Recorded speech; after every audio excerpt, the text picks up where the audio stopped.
है। तुम लाल बहादुर शास्त्री और इंदिरा गांधी का नाम ले रहे हो। लाल बहादुर शास्त्री क्या हैं, तुम्हें इस बात का अंदाजा है?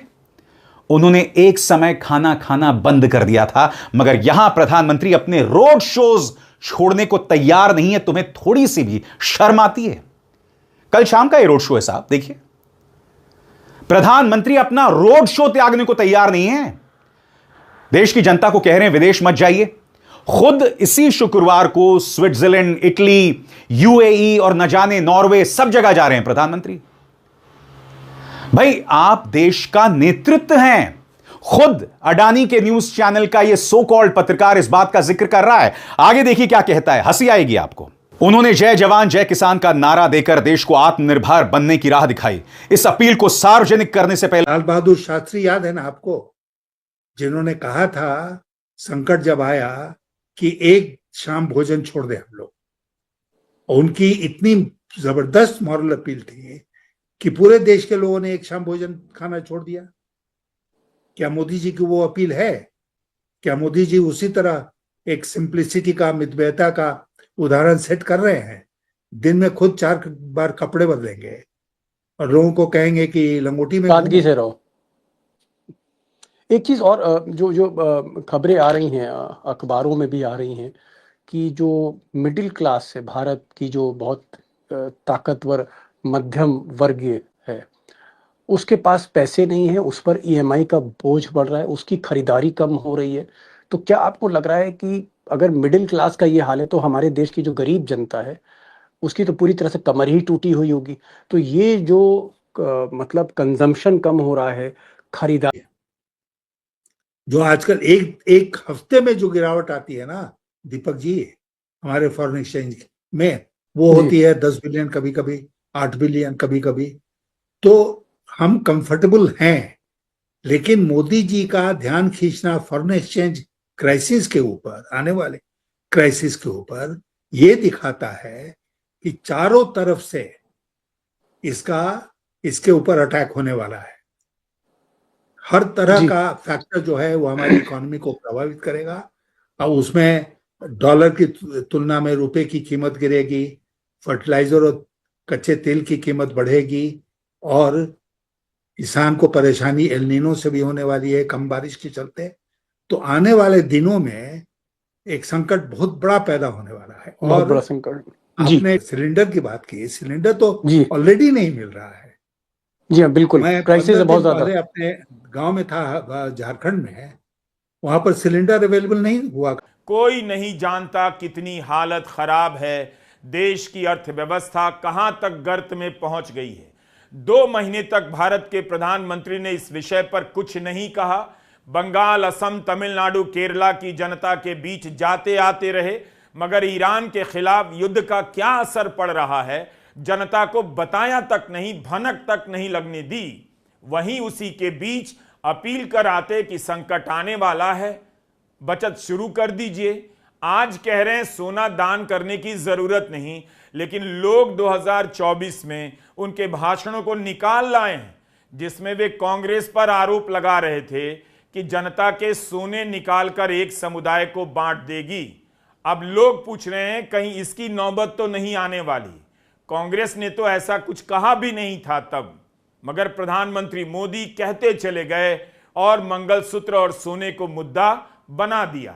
उन्होंने कहा है कि अगर कांग्रेस, जब देश के सामने महत्वपूर्ण विषय तेल और गैस का संकट था, रुपए का गिरना था, नौकरियों का जाना था, सैलरी का घटना था, विदेशी निवेशकों का भागना था, तब प्रधानमंत्री मोदी आधी आबादी के नाम पर अपनी तरफ से महत्वपूर्ण विषय देश को बता रहे थे। विपक्ष मांग कर रहा है कि प्रधानमंत्री अब संसद का विशेष सत्र बुलाएं और वहां जानकारी दें कि देश की आर्थिक हालत क्या है, ना कि किसी रैली में उन्होंने कुछ कहा और वहां से चल दिए। कब आपको होश आएगा, कब आप इन सवालों पर सरकार से जवाब मांगेंगे? चुनाव भर आपका इस्तेमाल किया जाता है, कभी 10,000 रुपए डाल दिया जाता है आपके खाते में, उसके बाद पटना की सड़कों पर नौजवानों को डंडों से पीटा जाता है, कभी चुनावों में आपको कहा जाता है न तेल की कमी है न गैस की कमी है, और चुनाव खत्म होते ही गैस के दाम बढ़ा दिए जाते हैं। आपको सलाह दी जा रही है तेल का इस्तेमाल। आज विपक्ष सवाल पूछ रहा है। तेजस्वी यादव ने प्रधानमंत्री नरेंद्र मोदी के एक पुराने बयान का हवाला देते हुए क्या कहा है, सुना जाए। तेजस्वी कहते हैं, विपक्षी आपका मंगलसूत्र छीन लेंगे 2024 लोकसभा चुनाव में मोदी जी। आप सोना खरीदना बंद करो 2026 में मोदी जी। प्रधानमंत्री जी के सच झूठ का वक्त हिसाब कर रहा है। कितने दिनों तक देशवासियों को गुमराह करते रहेंगे साहब। याद है ना आपको क्या कहा था 2024 में? विपक्ष आपका मंगलसूत्र घुसपैठियों को दे देगा और अब सोना मत खरीदो। सुनिए प्रधानमंत्री ने क्या कहा था। इतना ही नहीं, आगे क्या कहा है?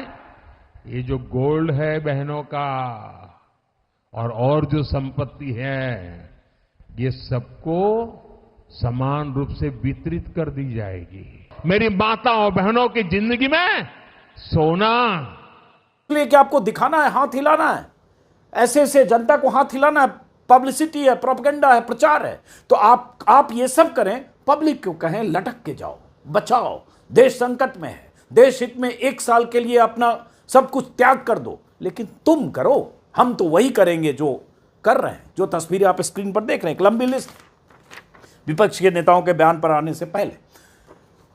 लगातार रैलियां हुई है पश्चिम बंगाल में 28 फरवरी के जंग के बाद से, और तब से दुनिया कह रही थी कि तेल का संकट होने वाला है, तेल की मुश्किलों का सामना भारत को भी करना पड़ेगा। भारत में जो कच्चे तेल और गैस की आमद होती है 50 से 60%, 40 से 60% मान लीजिए तेल गैस सब मिलाकर उसी स्ट्रेट ऑफ हॉर्मुज से होता है, जो जंग की वजह से जिस हॉर्मुज पर टोल और नाका लगा हुआ है, चाहे ईरान की तरफ से लगा, चाहे बाद में अमेरिका ने जिस तरह से किया। लेकिन सरकार कहती रही चिंता की कोई बात नहीं। नरेंद्र मोदी जी के नेतृत्व में भारत सरकार ने बहुत अच्छी व्यवस्था की है। कहीं पर पेट्रोल डीजल गाड़ियां आई होंगी और लाखों लीटर डीजल और पेट्रोल फूका गया होगा। अगर आपको करना था, अगर ये तेल का संकट है जो आप दुहाई दे रहे कि हमारे पास तेल कुआं नहीं है, तो शुरुआत करते ना खुद से कि भाई ये खर्च हम कम करना चाहते हैं और हम कम खर्च के साथ एक छोटा सा शपथ ग्रहण समारोह करना चाहते हैं, जिसमें हम अपील करते हैं कि लोग हजारों गाड़ियों के साथ लद कर लोग ना आए, इतना तेल पेट्रोल ना फूकें। और अपने रोड शो, कल ही के भाषण के बाद जो आपने रोड शो किया, चाहे हैदराबाद में चाहे जामनगर में, न करते रोड शो कि हम शुरुआत करते हैं, चैरिटी बिगिंस एट होम, कि हम शुरुआत करते हैं, हम इस तरह से फिजूल खर्ची नहीं करेंगे। आप तो सब कुछ करेंगे, हाथी के दांत की तरह दिखाएंगे कुछ, बोलेंगे कुछ, तभी बीजेपी के नेताओं के बयान। और जैसा कि मैंने कहा, अभी तो चुनाव होने, आप देखिए ना 3 महीने बाद से क्या होता है, कितनी गाड़ियों के काफिले निकलते हैं, जनता लटक कर जाए, कार पूल करके जाए, वर्क फ्रॉम होम करे, घर ही से करे, 1 साल तक सब बचाए, विदेश यात्रा न करे। जी हाँ दोस्तों, आपका स्वागत करते हैं आपके अपने प्यारे चैनल में। तो सभी जने चैनल को सब्सक्राइब कर लो ताकि हर वीडियो का नोटिफिकेशन आपको मिलता रहे दोस्तों। तो मैं आपको बता दूं दोस्तों, मोदी जी ने अभी एक प्यारा सा उपदेश दिया है। उन्होंने कहा है कि हमें तेल, गैस और सोना ना खरीदने की उन्होंने एक भावुक अपील की है। तो मैं ये पूछना चाहता हूँ मोदी जी से कि आप ये अपील कर रहे हैं कि पेट्रोल डीजल कम खपत करो, पर आपके पार्टी के मेंबर इलेक्शन में आप जिस तरह गाड़ियाँ घुमा रहे हो तो उसका भी ख्याल करो। आप रैलियों पे रैली करोगे और दूसरों को उपदेश दोगे।